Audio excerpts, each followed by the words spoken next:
Hello and welcome to YouTube's favorite comic book channel, Cartoonist Kayfabe. My name is Jim Rugg. I'm Ed Piskor. Before we dive into today's video topic, I want to let everyone know that we will be at Heroes Con in North Carolina next weekend. Great comic book show. Come on out. We're going to be pulling out comps, art, prints, books that you haven't seen before. If you're looking for anything Cartoonist Kayfabe, that is the place to get it. So come by wearing your Cartoonist Kayfabe gear and say hello. Also, the end of July, the last Saturday in July, is Cartoonist Kayfabe Comic Book Christmas in July, where we take some of our comics and we put them in the local lending libraries. I know there's a lot of creators out there that have comps, a lot of collectors out there that end up with double books accidentally. Whatever the case may be, take some of those comics, put them in your local lending library, and let's try to make some new comic book readers. This is the second year that we are doing it. Had a great response the first year. So take some pictures of those cool little lending libraries with comics showing through the windows, and let's make more comic book readers. All right, Ed. I'm going to look at Kill Image from Boneyard Press, Hart D. Fisher's, not imprint, company. And you see Hart D. Fisher right on the cover here. This book comes out in 1993, and some context. So Hart D. Fisher, one of the outlaw publishers, probably the thing he's most known for, either publishing Gerard Way early in his career or a Jeffrey Dahmer book that ended up in quite a few courtrooms and maybe on your television set on Sally Jesse Raphael talk show. So a controversial publisher that definitely embraced that controversy. We have a shoot interview. Yes, we do. Yeah, check out the shoot interview. But also a guy who, you know, when they announced the Heroes Reborn in Wizard magazine, not just a bit player in comics. Like, he was part of the conversation around comics and included in the let's get some reactions from John Byrne and Todd McFarlane and Hart Fisher. Yeah. You know, and his reaction is that this is just going back to Marvel for a little bit of coin to prop up their flagging interest.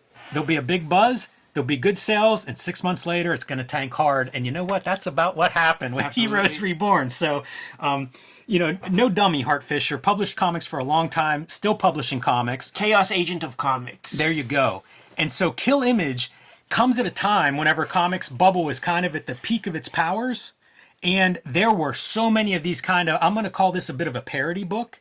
And there'll be some disclaimers we add because there's some stuff in here I don't think you could do today. Absolutely not. But it is a time whenever, like, if you look at those books that are like Cyberfemme and, you know, just all the spin-offs, Spit and Spiff and Yawn for Spawn, you know, Sewage Dragon, there were so many comics being sold on spec, essentially, pre-ordered, that they were just lists of these kinds of like spoof and parody titles. And that's about when Kill Image comes into the picture in that like 1993, you know, 92 to 94, that window of the speculator boom. In the middle of it, we get Kill Image from Boneyard Press. Yeah, there's very little, you know, like Hart Fisher, he shows up a little bit in like even Wizard letters columns and stuff, kind of talking about the state of the industry. And this comes after the like Diamond starts to put limits on the catalog and things, which is very frustrating. It squeezes out a lot of self-publishers. Like we might have had more Tyrant comics by Steve Bissett if a lot of these weird rules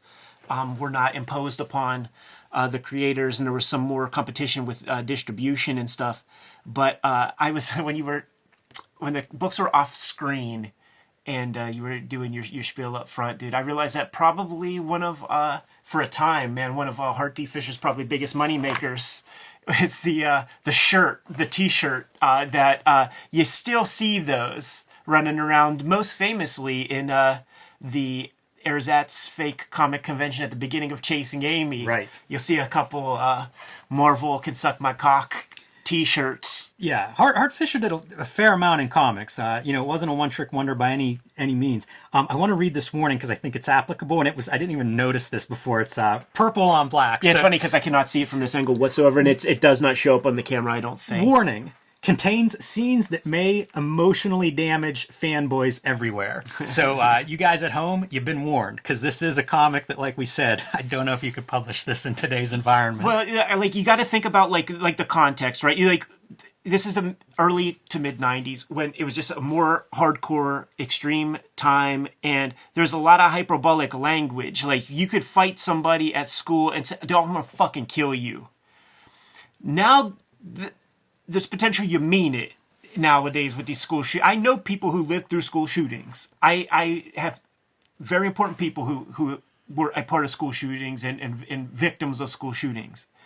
At this time, that kind of energy was relegated to like one guy in a clock tower, like in the 60s, and a couple rogue mailmen. You know, there's that term going postal because Right. for some reason, like 3 mailmen over a course of a couple years went wild and shot up. Like times are way different. So like the context is everything, and you cannot apply this to the modern day sensibility.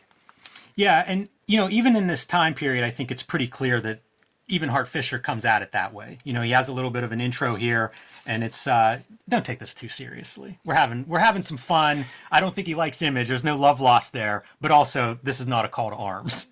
Yeah, I mean, This is a comic. yeah, it's so important to just like sort of beat that because now with the internet you have access to just more people and more fucking sick fucks, are out there and stuff. One of the other things he does say, he breaks it down. He's like, they're the Jim Lee fanboys. They're the people who worship the altar of Todd McFarlane. There's not one person that has ever like come in to me to like defend Rob Liefeld.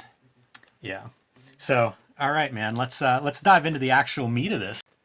Cartoonist Kayfabe is brought to you by the books that we make, but there's also a Patreon. King Kayfabers on that Patreon get all of the videos before anybody else, completely mitigates that kayfabe effect, and they have access to our weekly stream where we create each of the episodes, completely removing the kayfabe effect from existence for them. The videos are brought to you by the books that we make. You're looking at a good sample of our bibliography, but we have some additions to this, man. We never stop working.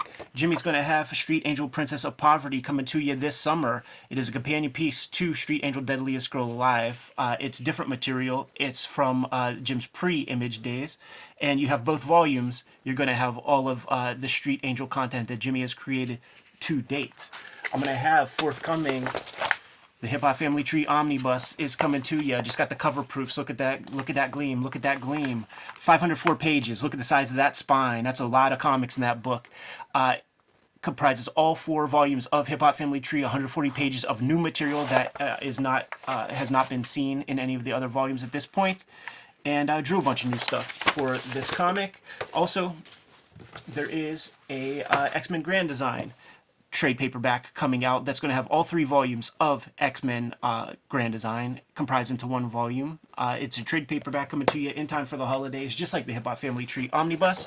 And Red Room is my new series. Red Room Crypto Killers issue 1 is out in the wild, coming out on a monthly basis. Here's the cover for issue 2. Murder on the Dark Web for Fun and Profit is the name of the game.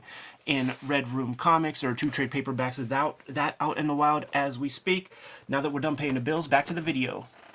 This is a much better comic than you might expect with that lead in and with the idea that there are these parodies. This is a pretty good like indie outlaw black and white comic. It's a Hart D. Fisher manifesto. It's probably one of the best things he ever wrote because it's the most like honest in a way. It comes straight from the heart, and let's call it what it is, man. It's just it's he says it in the page. It's jealousy, man. Like those guys are doing so well.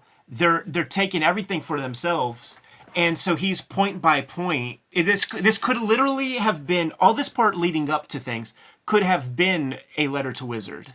Yes. It also verbatim. It also the other half of this conversation, because what we see here is essentially Hart Fisher. It's a writer publisher, and he's yelling. He's talking to a distributor on the phone who has changed their policies, and books have to sell 10,000 in pre-orders for them to carry it, and that kind of puts him out of business. Or at least makes the business model have to change drastically. And now he's got to go tell his artist what's up. It's bullshit if you're this indie publisher and this is what's going on. And by the way, it's happened. It's happened more than once, these distributor policy changes. Absolutely. So here we go to the local comic book shop, because that's where you would find a lot of the talent back in the 90s. You'd find the guy working there who also wanted to draw comics or write comics. And that's what we've got here, working the stands. But first we got to interact with somebody who's buying a comic. And we're going to argue about the merits of those Image comics versus the indie comics. And that kid doesn't give him much quarter there. Yeah, he's not buying Boneyard Press comics because there's no trading card in there. There's no chromium cover. Like what's the point? Yeah. You decide what to buy on how much junk and gimmicks are thrown in. Love the use of gimmicks there. And, which was so true. Totally. I grew up in that stuff, man. And when comics were crypto, shiny things attracted, the football players at Still Valley High School. Yeah, 100%. But here's his artist that he's talking to and breaking it to, and it sucks being the indie artist who one more thing goes wrong in your quest to be the next Todd McFarlane. One more setback here. What is fascinating though is that there was a Bush League in comics at this era, and you would maybe have to do a Def Leppard fucking rock and roll comic, or like Stuart Eminem, you would do the Public Enemy rock and roll comic, and there was Eternity comics, and these little black and white. Boneyard was there, dude. We could have, if we were just a little older, had a little bit more skill, we could have had our first works in Boneyard and worked our ways up. Ed McGuinness, John Cassidy, these guys came up through the black and white smaller publishers like that. It's almost, I hate to say a farm system or a minor league, but a lot of people came through there. Yeah, that's exactly what it was, man. And I would go to these guys at shows, these smaller indie publishers with my samples, Totally. And it was always understood that you were using that platform to get bigger and better. The difference is like Hart Fisher and those guys, like they were comfortable with their status and their position, like of course he would like more people to read the books or whatever, but like he did what he did, and these kids would come through knowing that they, want to sharpen their chops and get better so that they could draw, the Robin regular series or something. And we'll see an ad in the back of this that is an Outlaw Comics distributor. Like that was a real vein that people were tapping into long before we were talking about it on this channel. Those 90s, baby. Absolutely. So now we're in Image headquarters, and it's Rob, Jim, and Todd are who we're focused on here, but they're making their plans about how they're going to do this, and it's revealed here that they're actually behind the distributor deciding not to carry those lesser-selling indies. There's these aren't just like, straw man characters, like each, I mean, they are straw man characters, but what I'm saying is they're all different, and he creates the pecking order in the dialogue. It is that thing. You could read a bubble of dialogue and know which guy is speaking it. So it still carries true. Like Jim Lee is the businessman who's like that sort of cunning thinker of the chess player of the group. McFarlane is the passionate pleb of the crew. He's these fucking cocksucker motherfuckers. Yeah, he's very fired up. Yeah, the egotist. It's very funny, the characterizations. And then the Rob, the way Hart Fisher sells it, is like he almost should be wearing a bike helmet. Yes. It's great stuff. I love this panel, by the way, like the drawing of it and stuff. It's just a gas station fueling up. There's something about it that just, I don't know, man, it works for me. Yeah, it's funny. There are bits like when I read it that just they have no storytelling value. I think it was actually during the comic shop sequence. It was like the final panel at the comic shop where it's just like it's a drawing that doesn't tell anything about a story. Yeah, I could see that. So the first stop is Rob Liefeld poolside with a girl who looks like it could be Riptide. Yeah, which is good because this is also this is where you have to provide perfect context because Youngblood 6 comes out after this, you know, and it's a different tone. Like, if you start bringing people's family into it, right? Like, we definitely would not be looking at it on this channel, and it would be like, kind of like, fuck you forever, you know, like, that's real messed up. So this is just, like, all fictional stuff, man. I feel like this panel, the close-up of this woman's face, it's so, like, Tim Truman, Tim Tyler, outlaw comic kind of stuff. And you imagine that's what this artist was probably aspiring to, so this is a chance to really shine. This is a quintessential kind of, like amateur portfolio artwork where like there's the one panel that the dude couldn't wait to draw and then the flyers, right? But there's like way more flyers than like the fresh piece. It does work though, you know. You got your Hart Fisher character coming up on the shadows on the side of the house. Yeah, this is one of them where like the composition is whack. Like I get what I'm supposed to think, that this car just pulled up and isn't just another car on the fucking street. There's a different way to draw this that's better. But, like, listen, I mean, we're dealing with... I like there's one leaf falling, like, blowing in the street. Outlaw Comics. Here it goes. And, you know, we mentioned eyeballs shooting out of heads. That's a pretty common motif. Look at the hatching and the nonsense of, like, almost an image-style homage to Absolutely. He's going Rob Liefeld with this a little bit. He doesn't quite have the facility, but, like, some of these marks are clearly from the Rob Liefeld school of, 1990s comic making. Yeah, and real cowardly, the Rob Liefeld character offers this woman, like, you want her, take her, but don't shoot me. Right. You know, he's cutting promos. Like, this is this is an R-rated Mad magazine. Yeah. and decides he's going to beat Rob to death. Hand-to-hand combat, ends up shooting him in the crotch. Right in the dick. I think your fly's unbuttoned. Yeah. Tongue-in-cheek. We're having fun here. Throws him in the pool, not sure if he's going to drown or bleed to death. But Strategic bubbles everywhere. keep on going, man. So let's cut to Todd McFarlane. What's he doing? Drag racing in that Spawn mobile. Anybody that read Spawn back in the day remembers this. There was the commercial, man, where he's like, I built some of my own toys. And drives it through a fake brick wall. Boy, this spit cover, I feel like this is almost reference to like Yawn or one of the actual Spawn. Bill Mouse. Yeah, he has the smiley faces instead of skulls for his little buttons. And listen, man, this is a machismo character. Like, he ain't being a pussy to no gun in the face. He's like, fuck you. Is this a Deadpool cameo? Is he wearing a Deadpool hat? Doesn't it look like that symbol? Yeah, I mean, that's the Deadpool. I mean, that's the Spawn symbol, you know? Ah, I see. Yeah, gotcha. And again, some of these panels, like, you see what this artist is aspiring to. Absolutely. Like, that's pretty good stuff right there. Yeah, and that makes sense. Like the first thing you learn is to draw the good face. Yeah. It's like all the proportions and shit that are way out of whack. Even the Terminator, like, pupil. Yeah, that's a Rob thing. Like, there's so much of this that's kind of a reference to Image Comics and Image style. Yeah, these far hatchings. Absolutely. The hairstyles. Absolutely. Yeah, that like kind of Rob thing. So he shoots him in the hand, blowing fingers off of his drawing hand, and he's like, try making a living as a writer. Yeah. All right, man. Our last stop is Jim Lee heading in for a coup d'etat, which I think was a crossover or something in one of those Jim Lee books. Here's a question, Jimmy. Like, say you're Eric Larson, Valentino, or Silvestri.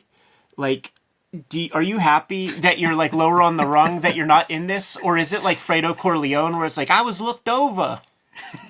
Yeah, you probably, I don't know, man. I don't know that I'd want to be in this book, but also you're the second team if you're not in here. You're the B-lister. Like, it's an acknowledgement that you're the B-lister. So this is a call out to, there's an actual title that I think it was Marvel UK published, and I can't remember what title it was, but it was a title that Hart D. Fisher had trademark and copyright and ended up suing Marvel over, and they had to change the name. That's what this is, this Plague title. It wasn't Plague. I can't remember what the name of it was. But again, like some reference to Autobio, and if you look at this character design, that's pretty accurate to the Marvel UK character that had that name that they end up changing, based on the settlement. And so that's our end. But what you get there is pull some money out of here, enough to get him to New York. Takes 30 grand to get to New York. Jesus. Yeah, he's going to do all right there. And I have the Kill Marvel book. So if you guys want to see this, you got to support this video. Yeah. Get some numbers on this video, and we'll come back and we'll see what happens whenever he gets to New York. Maybe check out the cross-country road trip. Maybe he stops at some more comic book shops. Maybe in Oklahoma. Check out what's going on in those shops. But I do want to look at some of the ads just to kind of like showcase that Boneyard Press published a lot of different stuff. And I have several of these. If you guys are watching this at home and cleaning out your collection and have Boneyard comics, send them our way. Yeah, definitely. And this is the shit that like, there's that like low hanging fruit stuff that people still do. Like we get this shit like Rambo versus this, or a lot of Jesus versus Dracula. Or, I definitely have the Dahmer versus Jesus. I don't know if I have Zombie Squad or not. This is poking the bear too, because like he did that Dahmer thing, and he did it as straight up as like a Boneyard facility could like do it straight up.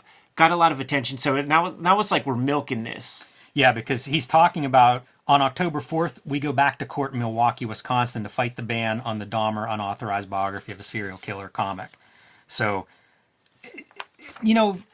it's easy to pigeonhole any of this stuff into like a one line, what is Boneyard Press or whatever. But it's a lot more than that. Like he's fighting these battles in court that in some ways do come down to First Amendment rights and all these different things. So it's kind of a bigger picture than a simple one-word soundbite's going to sum it all up. No, that's true. And there was so much of that in the 90s. Like obscenity was really being figured out. And that's how you get the rise of, Hart D. Fisher. Like I saw a documentary on the 90s and he was talking on it. Like Rob Lowe had to like acknowledge Hart D. Fisher on this thing. Two Live Crew comes up out of this. Howard Stern gets the bulk of his popularity on First Amendment grounds with this issues he dealt with the FCC. There's a Howard Stern comic with Boneyard Press logo on it. Howard Stern versus Rush Limbaugh. So There it is. all over the place. These are pencil reproductions, is why I linger on this. They're pretty tight, but you can still kind of see what you're looking at in terms of the penciler and what he's bringing. This is an Ed Gein. We were talking about all the different things Boneyard publishes, and there are a few serial killer books. One is Ed Gein. I really like the way this artwork looks. Yeah, it looks like classic, like Mike Sikowski drew an Ed Gein comic for Hart Fisher. I think it's pretty sharp looking. So that's one that it's Pete Gabriel is the artist, and I don't know that name, but I bet she's done some other comics because this doesn't look like a first comic effort. But I have not seen that comic, so very curious about that. When he's not playing music. This is your indie distributor. Can't find Outlaw Independent Comics, and then there's a list of some of these titles and publishers and stuff that they carry. Fathom Press, man, that's Tim Tyler. Yeah. Blue Comet Press, that's what's your boy's name, man? Oh yeah, Storman. Yeah, Craig Storman. Craig Storman, absolutely. I don't know. Blue Conquest. Comet published for like at least 5 or 6 years. Published in '86, I want to say his first issue. It was such a success, went through several printings, publishes into the '90s. And it's all based on that first issue. Anubis Press, know that one. Greater Mercury, Silverwolf, and do we got Venusian on there somewhere? Nah, Venusian isn't here yet. See, we're saying jokes that nobody gets. Okay, Silverwolf and Greater Mercury are published by Chris Silver as well as Venusian. Yeah. So it's funny that a couple of his companies are both listed on there, and his claim to fame, at least around here, is did Grips, which was early Tim Vigil comics. Yeah. One Claw. Dark Zulu Lies, man. Was that part of the that consortium? It might have been. Yeah, I don't know that one. Evil Ernie gets his own listing. Interesting. Yeah. Oh, you know what? Because it was probably still a Eternity comic, and it's like, listen, man, we're not hooking you guys up with the New Humans. Yeah. If you want some Evil Ernie, I'm holding weight in that. So you can see, this is one thing that runs in almost all the Boneyard comics. I think all the ones I have, it's lists of stuff that they published, which is brilliant. You know what I mean? You're selling your comics out of the back, but you're also making it very clear, hey, check it out. This is what we've got. Look for these at wherever you found this comic, or order them from us. I like that. It's that thing. It's a business, man. Whenever we would get stuff in, and it would be like, there's no name on here. Right. I can't tell who this is. This is the opposite. If you're being serious, yeah, put a list of your titles in there. Make it easy for people to find them. Harty Fisher even sprung for a little bit of... Yeah, I love it. These feel really good. Is that foil? It has to be. That blue is foil. Yeah. I guess it just doesn't have the cardstock. Like those covers had foil and a cardstock cover. Yeah, these feel good to me. The newsprint, they have that comic book tactile quality.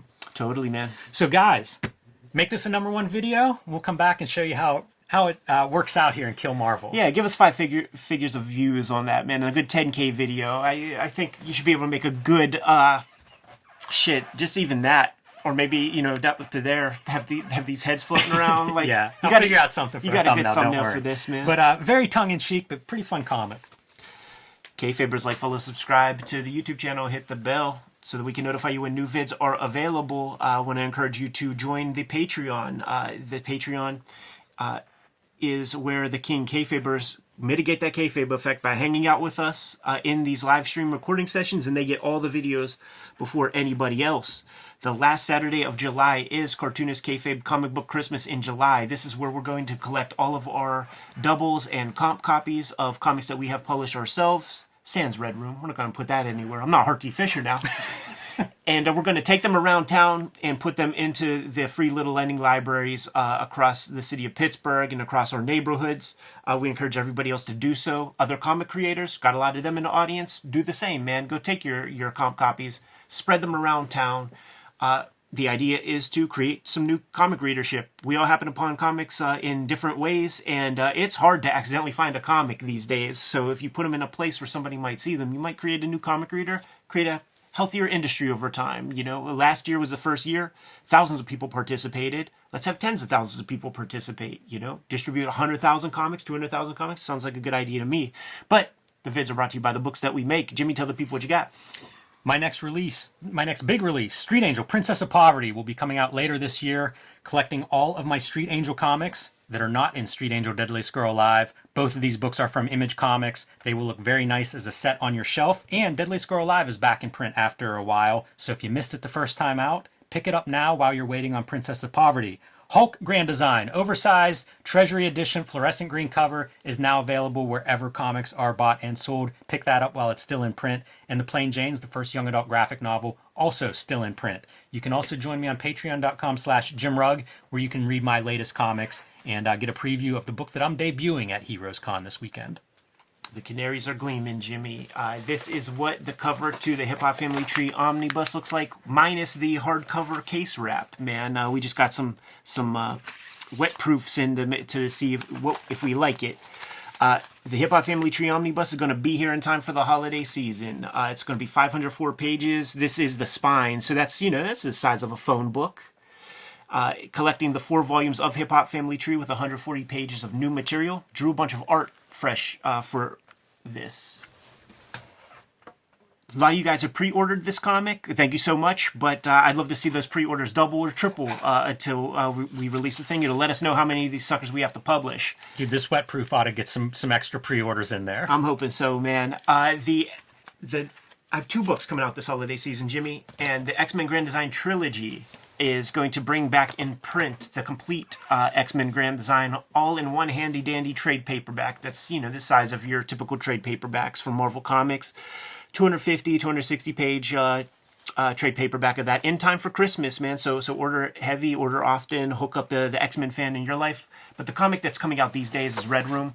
Cover for Red Room issue number 1 is right there. Red Room issue 2 cover to the left of you. Murder on the Dark Web for Fun and Profit. There are 2 trade paperbacks of that out in this world. You're going to want to definitely make sure to get your hands on Crypto Killers number 3, because that's going to be a hot key, because my next project kind of first appears in the pages of Red Room Crypto Killers 3. And what are some other ways, Jimmy, that people can support the channel? Subscribe to the Cartoonist Kayfabe e-newsletter at the links below this video. You can also find Cartoonist Kayfabe t-shirts, merchandise, hats, mugs, stickers, and more at our spread shop. That is also under this video. Great ways to support the Cartoonist Kayfabe channel. Give them those marching orders and we'll be on our way. Read more comics.